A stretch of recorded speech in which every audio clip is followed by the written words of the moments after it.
అవుతుంది కేసు పెట్టి మా హస్బెండ్ మ్యారేజ్ అయ్యాక. సుమన్ టీవీ కరీంనగర్ వారి ఆధ్వర్యంలో శివరాత్రి సందర్భంగా మహా శివోత్సవం ప్రెజెంటెడ్ బై ఆర్కే ఈవెంట్స్ మార్చి 8 సాయంత్రం 6 గంటల నుంచి కరీంనగర్ లోని ఎస్ఆర్ఆర్ కళాశాల గ్రౌండ్స్ లో.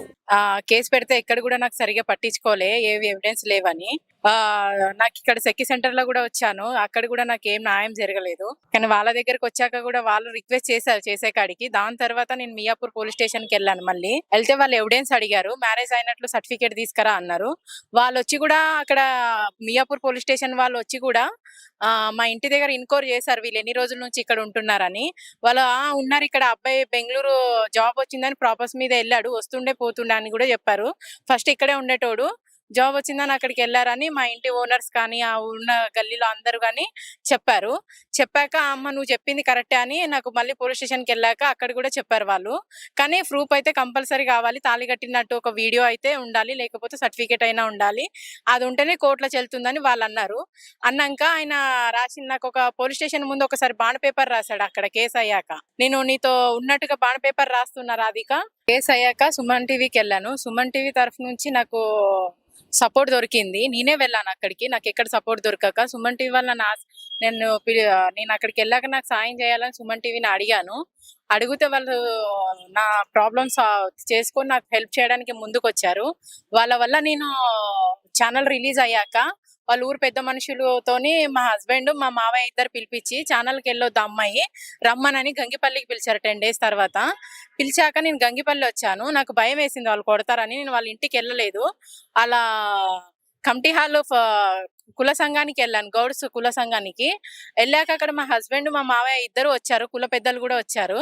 వచ్చాక మా హస్బెండ్ అడిగారు, మరి ఈ అమ్మాయితో 4 సంవత్సరాలు కాపురం చేసి వచ్చావు, మరి ఎట్లా అని అంటే నేను చేయలే అని చెప్పాడు ఫస్ట్. దాని తర్వాత అవును తప్పు జరిగింది, నా ఛానల్కి వెళ్ళినందుకు నా కాలు మొక్కాలన్నాడు. నేను నువ్వు తప్పు చేసి మళ్ళీ కాలు ఎట్లా మొక్కుతుంది ఆ అమ్మాయి నువ్వు అని ఊరు పెద్దవాళ్ళు అని అన్నారు.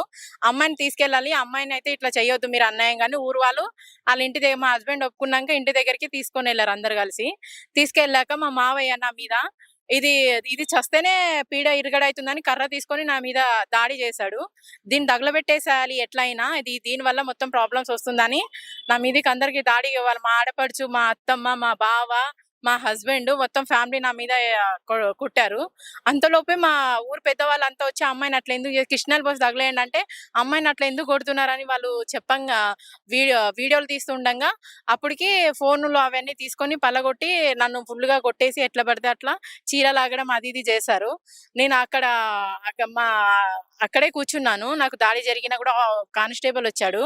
వచ్చినా నేను సుమన్ టీవీ ఛానల్ అక్కడ నుంచి వెళ్ళదలుచుకోలేను, నాకు ఛానల్ నుంచే ఏదైనా హెల్ప్ కావాల్సి ఉంటే నేను వాళ్ళనే నమ్ముకొని ఉన్నా కాబట్టి అని నేను అక్కడే కూర్చుని ఉండిపోయాను.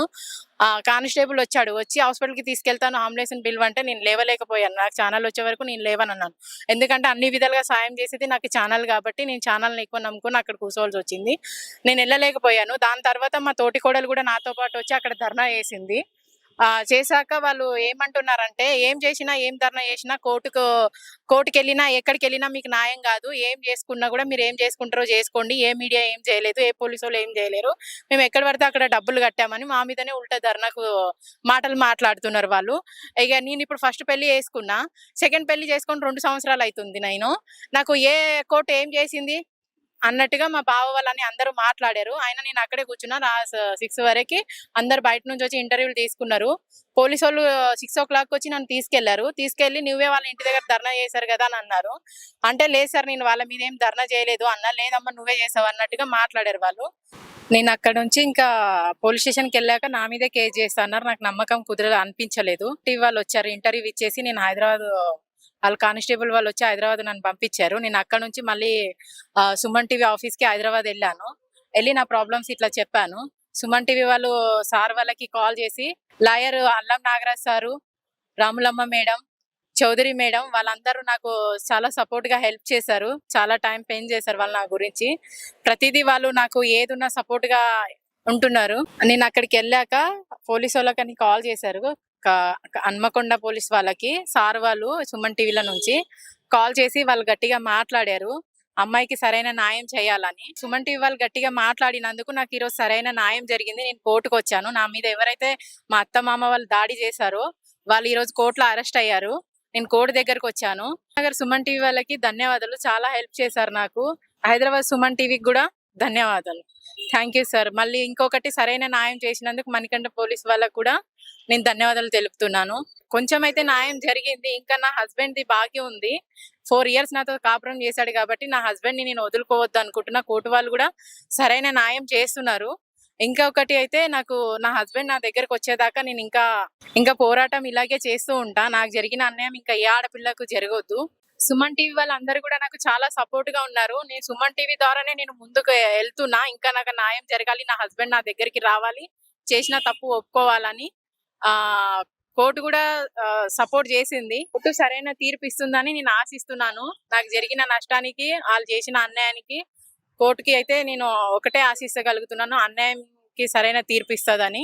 నా భర్త నా దగ్గరికి వచ్చేలా కూడా చేస్తుందని నేను కోరుకుంటున్నాను.